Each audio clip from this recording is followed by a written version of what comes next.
갑이 1억 원 대여금 채권이 있다 라고 했어. 을이 2억 원에 뭐 어떤 채권이 있어. 뭐 매매대금 채권이라든지. 그럼 이 채권을 갖고 우리가 여태까지 문제 삼은 거는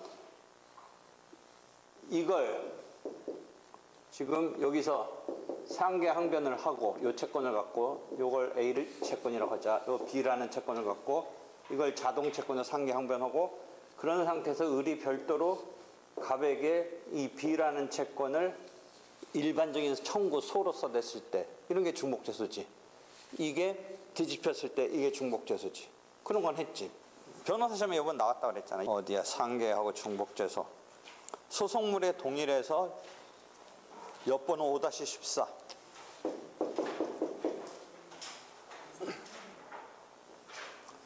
갑이 을한테 A라는 청구를 했는데 을이 갑에 대해서 B라는 채권을 갖고 있어. B라는 채권. 그래서 이 소송에서 이걸 상계항변을 B라는 채권을 상계항변을 즉 자동채권으로 상계하겠다고 하는 거야. 소송에서. A가 그럴 때는 이 소구채권이 수동채권이고 이게 자동채권이 되는 이런 용어 구사하는 거 자유스럽게 해야 되지. 그런데 상계항변을 하고 나서 이 B채권을 을이 갑한테 본격적인 소 내지 청구로 지급하라고 들어갔어. 이게 항변 선행령이라고 불러. 사람 따라 좀 틀리지만. 그 다음에 한편 같은 그림은 을이 갑한테 이 B라는 청구 채권을 소로서 청구로서 하고 후차적으로 갑이 자기한테 A라는 청구를 해오니까 여기서 이 B라는 자기 채권을 상계로 항변을 했어. 이것을 별소 선행령이라고 그래. 별소 선행령. 꼭 이런 용어는 안 쓰고 내가 이런 용어를 쓰고 원래는 이렇게 구분 안 했는데 내가 그런 용어를 쓰기 시작하고 구별을 해서 얘기하기도 하는데 옛날엔 그냥 구별하지 아니한 채 그냥 얘기했는데 결론은 중복죄수가 아니라고 보는 게 실무야. 학설도 일부 그런 입장이 있어. 상계항변이 갑이 을한테 어떤 A라는 청구를 하는데 을이 A에 대해서 갑에 대해서 B라는 채권을 갖고 있다고 쳐봐. 이 B라는 채권을 자기는 자기 나름대로 별도로 청구하면 A라는 채권과 B라는 채권은 별개니까 중복죄수가 아니고, 그런데 여기서 이렇게 방어 방법으로 상계 자동채권으로 해도 상관은 없고, 다만 이걸 또 쓰면 이제 중복죄수냐 아니냐의 문제가 있고. 자, 이 자기가 채권을 갖고 있어. 지금 피고 측으로 몰린 사람이. 근데 자기도 원고 측에 채권이 있어. 이걸 써먹으려면 이런 식으로 중복죄수와 관계없이 뭐 지금 뭐 하는 영역 말고 그냥 써먹으려면 여기서 상계항변을 하면 돼. 이거 별도로까지 뭐 내느냐 마느냐 이제 잊어버리고. 그런데 지금 이걸 상계항변은 항변이지. 그치? 항변이지만 기판력은 생기긴 해. 근데 항변이야. 아예 이 채권을 직접 반소로 내면 어떻게 돼? 반소. 돼 안 돼. 반소로 내면. 원고의 본소에 대해서 나도 너한테 채권이 있으니까 그거 받겠다라는 걸 별도로 내지 않고 그 소송, 지금 자기가 당하고 있는 그 본래의 소송에 자기가 반소로 내면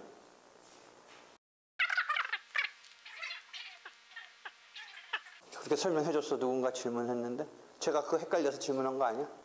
그런데 이런 경우야. 요거는 반소에서 상계를 했고 이것을 반소로 청구하는 거야. 이 채권을. 요 B라는 채권을 반소로.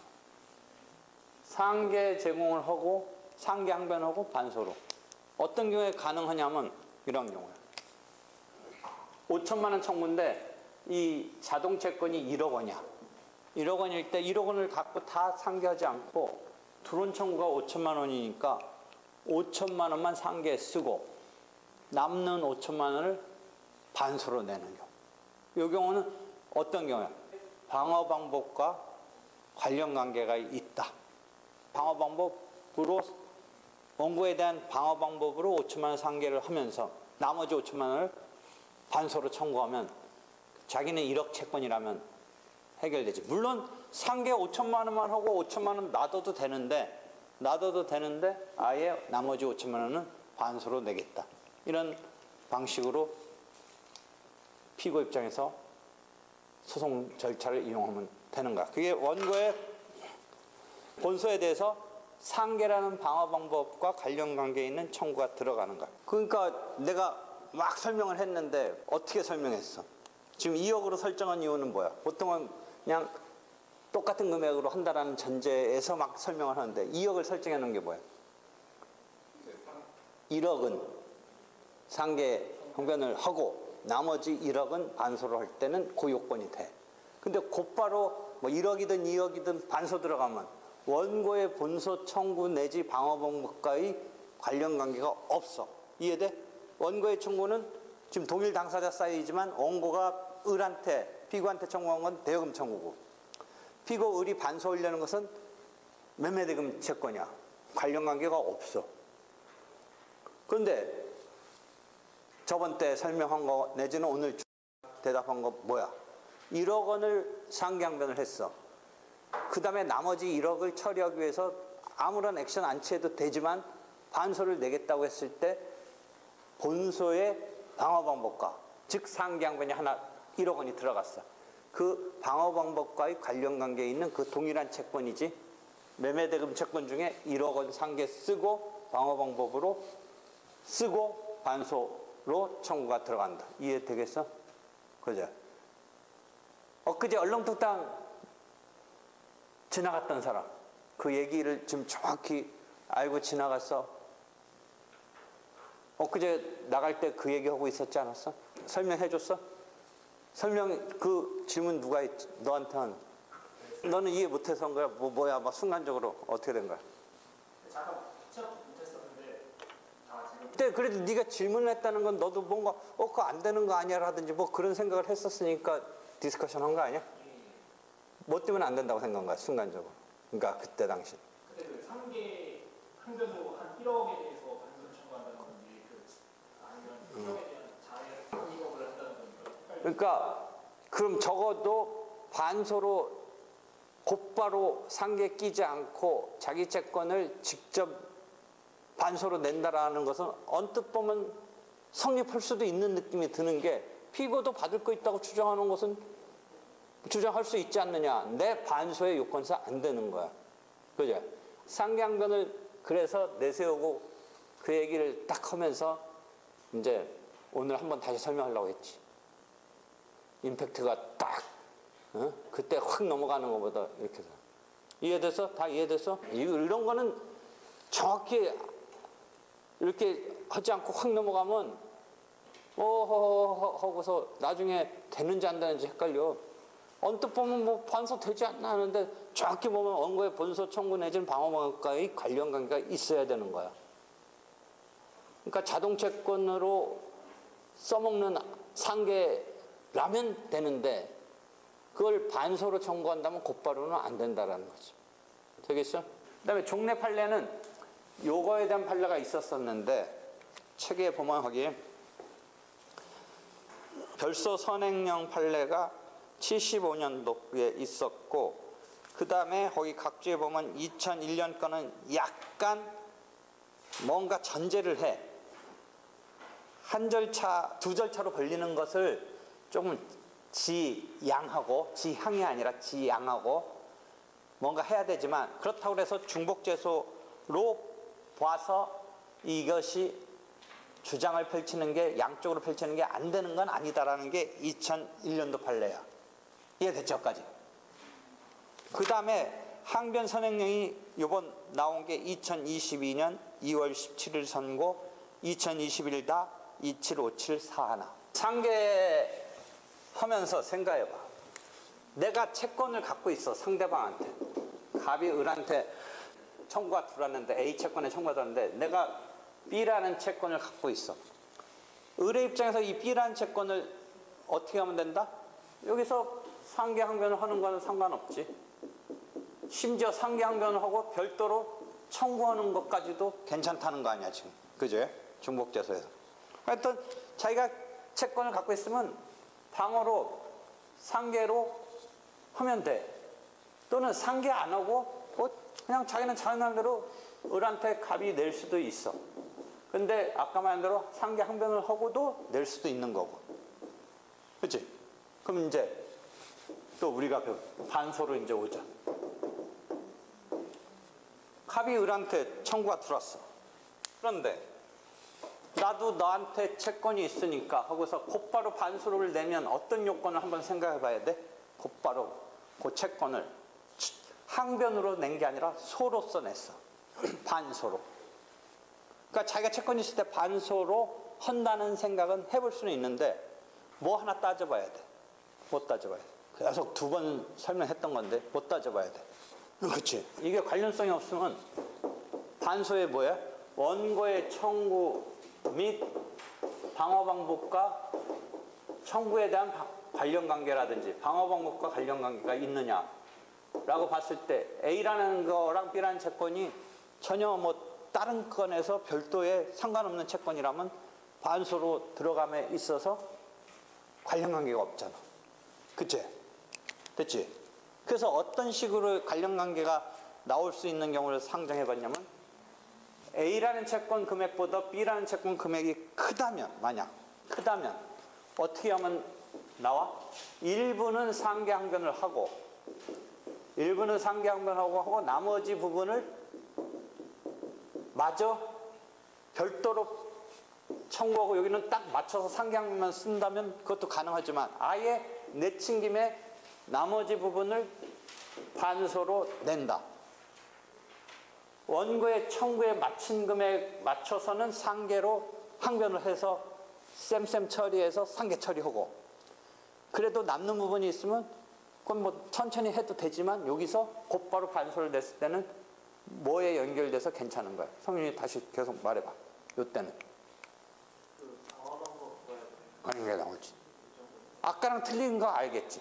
아까는 곧바로 반소로 들어가면 A 채권과 B 채권이 전혀 상관없는 어디 뭐 다른 곳에서 다르게 발생하는 이런 상황에서 이 채권이라면 관련 관계가 없잖아. 사람은 동일한 당사자 관계이지만, 그치?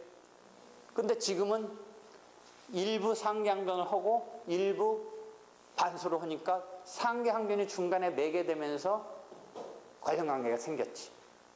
그지? 됐지? 자, 그럼 이제 그 뒤에 내가 예에서 문제 낸 게 갑이 을한테 냈는데 이런 표현이 나와. 뒤에 가서 박스에 요건에 몇 가지 예를 치는데 이 상계에 있어서 이게 민법하고 관련돼서 이해해야 돼. 민법에 상계 금지 채권이라는 게 있지. 소구 채권, 수동 채권이 불법 행위에 기했을 때 그 취지는 왜 상계를 금지해? 내 채권이 불법 행위 채권이 아니라 상대방이 나한테 갖고 있는 채권이 불법 행위 채권일 때 내가 상계를 어떤 채권이 있어서 상계를 하자고 할 때 금지하는 민법 어딘가 가보면 있지. 그 취지는 뭐라고 설명해? 상계 금지하는 취지는 내가 상대방한테 채권이 있어. 근데 상대방이 돈도 안 주고 그러니까 에라 너 한 대 맞아. 너 몇 대 맞을래? 그런 거지. 한 대 맞으려고 퍽 줘. 그러면 이해가 돼? 나 돈 받을 거 있는데 돈 내놓지도 않아. 그러니까 열받으니까 가가지고 한 대 폭 때려. 근데 저쪽이 뭐라고? 너 나 쳤어. 돈 내놔. 그러면 알았어. 쌤쌤하자. 내가 말한 거의 취지가 맞아? 그래서 어디서 이제 그게 나와? 그럼 반소와